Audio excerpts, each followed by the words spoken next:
Welcome back. You're still watching the game. It's the end of the eliminations in the UAAP Season 85, and the stage is set for the Final Four. Let's talk about the remaining contenders in the women's volleyball tournament as we bring in our friend, volleyball analyst Ayel Estranero. Welcome back, Ayel. Thank you for having me again. Before we start with you, I want to just quickly shout out to a team that did not make the Final Four. Congratulations, Zia Hervasio and the rest of the FEU, Lady Tamaraos and Coach T and the whole management. What a great year for you. So I just wanted to start with that first. Now we get to the Final Four. Anything intriguing to you in terms of the ranking, Ayel, and the matchups and all of these? Well, I would say that the positioning was the hardest thing to predict towards the end of the elimination round. But it was not surprising that we have these 4 teams in the Final Four because they started their season in a really good note. And I would say there were highlight games that really sealed the deal. UST, they gave NU their first loss of the season. Even gave LaSalle their only loss of the season. LaSalle, the biggest thing for them really was they swept NU this season after losing in all their games in season 84. Adamson swept UST this season, but NU also swept Adamson this season. Right, I know.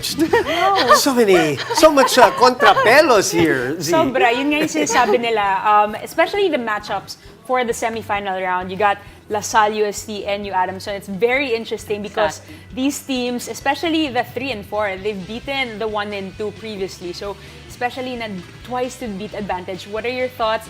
How will the game be different in the semifinal round? Well, the thing is, everyone is speaking at the right time, so it's really hard to say who will get that win in the first day of the Final Four matches. But for LaSalle, definitely, they have a strength in blocking. You have Thea Gagate and Fifi Sharma, who I think really needs to be aggressive in the net defense if they want to slow down Aya Laura and the rest of the UST Golden Tigresses. And for sure, Shivana Lapot and Angel Canino, the rookies of LaSalle, will be guarded well. So activating, again, Gagate and Sharma will be very important for LaSalle.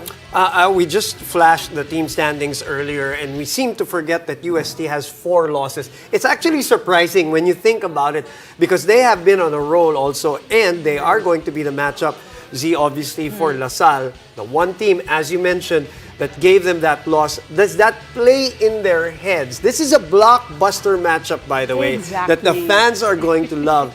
But will that one loss stay in the heads of DLSU? Oh, I believe it would. It can have a positive impact in the sense that it would really motivate them to get back to UST, but also pressure is there because UST really knows how to play against LaSalle. We talked about LaSalle already. How about the defending champions? NU has that twice-to-beat advantage. What are your thoughts? What are their keys to winning? No, NU, they really started slow this season in terms of, expectation and pressure. It was really there, but they are peaking at the right time to defend the title. And for me, the impact players really will be Ces Robles and Erin Pangilinan. Yes. For me, Ces Robles has the most experience in the collegiate level, and she can be that veteran that NU will need. But Erin Pangilinan also, she's been stepping up, and she can be the vocal leader in the most crucial moments of the game.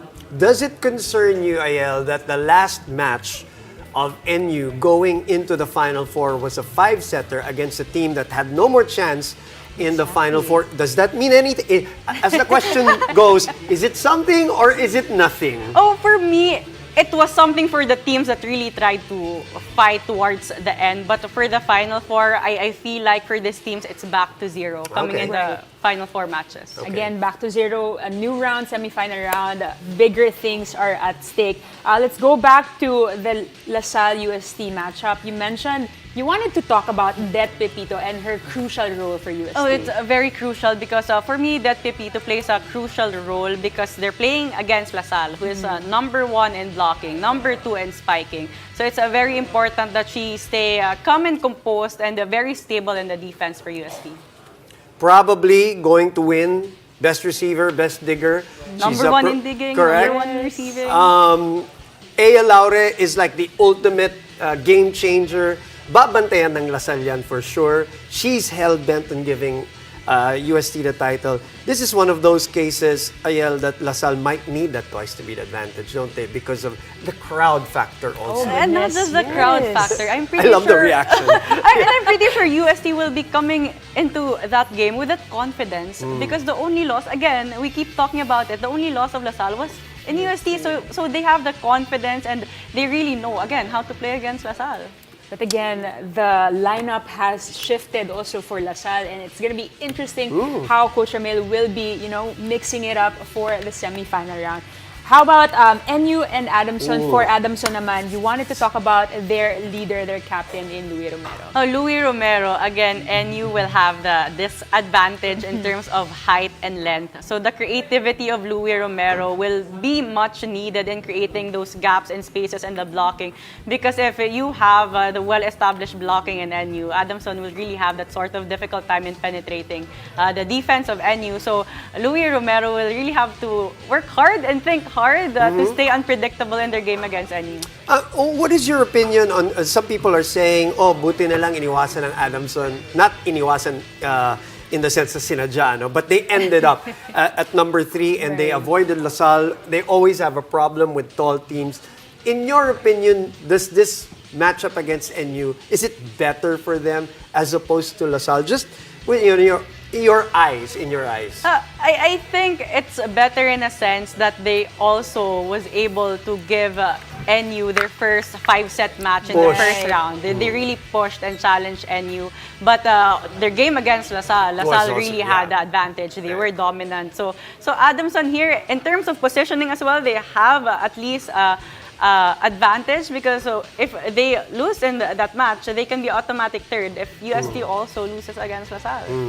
Very interesting. And again, nabanggit nga ni Boom, blockbuster matchups. Thank you, Ayel, for joining us. Thank you so much.